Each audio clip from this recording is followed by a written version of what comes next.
ये जो सरकार है जो अपने गुमान में थी कि इन्हें कोई हरा नहीं सकता, सबसे बड़ी जीत आपकी और हमारी यही है कि हमने इनका वो गुमान तोड़ा है। जो चुनाव है, मेरी जो सीट है कैराना लोकसभा, वो प्रयोगशाला थी बीजेपी की। वहां पर उन्होंने पलायन जैसे प्रयोग करे, नफरत की एक ऐसी फसल बोई जिसको कई बार उन्होंने काटने का काम किया। चाहे उसमें हमारे किसान हो, युवा हो, हमारे जिनको आंदोलन जीवी आतंकवादी कहकर इस सरकार ने अपमानित किया। आप सभी लोग इस देश का विपक्ष है, मजबूत विपक्ष है। ये कुछ दिन का और मामला है, थोड़ी कसर रह गई जैसा रोहित भैया कह रहे थे, लेकिन आज हालात बेहतर हैं। आज हमारी सुनवाई है, आज हमें बोलने का अधिकार है।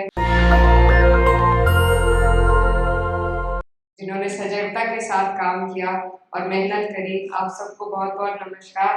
आपका बहुत बहुत धन्यवाद मुझे यहाँ बुलाने के लिए।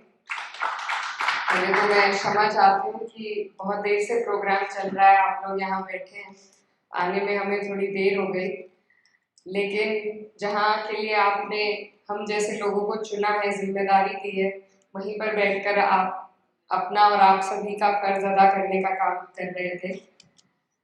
ये जो चुनाव है ये बहुत ऐतिहासिक रहा है और इस चुनाव से एक मजबूत विपक्ष आप लोगों ने बनाया है। लेकिन ये जो विपक्ष है जो संसद में बैठा है, उसके अलावा आप लोग सभी जो सड़क पर आंदोलन कर रहे थे, चाहे उसमें हमारे किसान हो, युवा हो, हमारे या जितने भी लोग जिनको आंदोलन जीवी आतंकवादी कहकर इस सरकार ने अपमानित किया, आप सभी लोग इस देश का विपक्ष है, मजबूत विपक्ष है। और विपक्ष का काम चुनाव के खत्म होने के बाद समाप्त नहीं होता, विपक्ष का काम अब शुरू होता है। तो ये जहां हमारी जिम्मेदारी है, आप लोगों की भी यही जिम्मेदारी है कि हम लोग अपने इस काम को बरकरार रखें, सरकार से सवाल पूछते रहें, उससे नीतियों पर लड़ते रहें और एक दूसरे को जागरूक रखते हुए इस सरकार से अपने काम ले सकें। यही काम आने वाले 5 सालों में आपको और हमें करना है। ये जो चुनाव है, मेरी जो सीट है कैराना लोकसभा, वो प्रयोगशाला थी बीजेपी की। वहां पर उन्होंने पलायन जैसे प्रयोग करे, नफरत की एक ऐसी फसल बोई जिसको कई बार उन्होंने काटने का काम किया।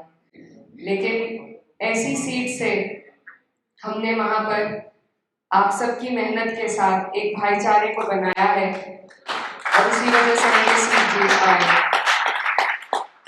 तो ये जो सरकार है जो अपने गुमान में थी कि इन्हें कोई हरा नहीं सकता, सबसे बड़ी जीत आपकी और हमारी यही है कि हमने इनका वो गुमान तोड़ा है। जब कैराना जैसी सीट हम जीत कर निकले हैं तो हमें पूरी उम्मीद है कि आगे भी ये कुछ दिन का और मामला है, थोड़ी कसर रह गई जैसा रोहित भैया कह रहे थे, लेकिन आज हालात बेहतर हैं। आज हमारी सुनवाई है, आज हमें बोलने का अधिकार है, हमारी संख्या बल ज्यादा है।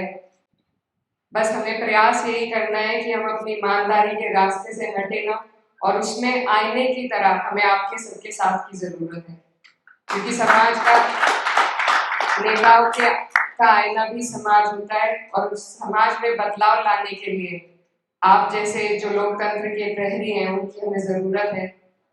तो आपसे बस मैं यही कहना चाहती हूँ कि आप अपने इस बहादुरी के काम को बरकरार रखें, इसी तरीके से जागरूक रहें, सवाल करते रहें।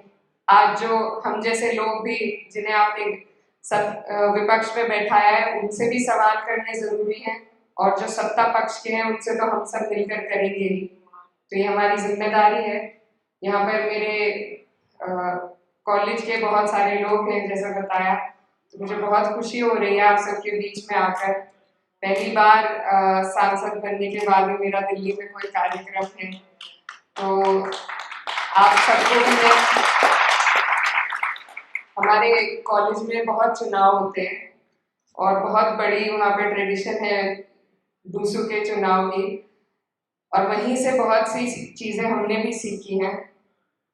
और जरूरी है इस देश के युवाओं को भागीदारी लेना, हिस्सेदारी लेना चुनाव में, चाहे वो कॉलेज का हो या हमारे देश का हो, क्योंकि जब तक आप और हम इसमें अंदर नहीं आएंगे तब तक सफाई नहीं हो पाएगी। तो इसलिए आप सबको भी मैं कहना चाहूंगी कि आप लोग सब आगे बढ़ें, आए। अब सबके लिए, युवाओं के लिए खास तौर पर जगह बनाई जा रही है और जगह लेनी हमें पड़ेगी। तो आप लोग सब इसमें मेहनत कीजिए। मेरी शुभकामनाएं आपके सबके साथ हैं। मुझे यहाँ पर बुलाने के लिए आपका बहुत बहुत धन्यवाद। नेशनल दस्तक की आपसे गुजारिश है कि अगर इसको बचाना चाहते हैं तो नेशनल दस्तक को सब्सक्राइब करने के लिए रेड कलर के सब्सक्राइब बटन को दबाएं, फिर बेल आइकन की घंटी दबाएं।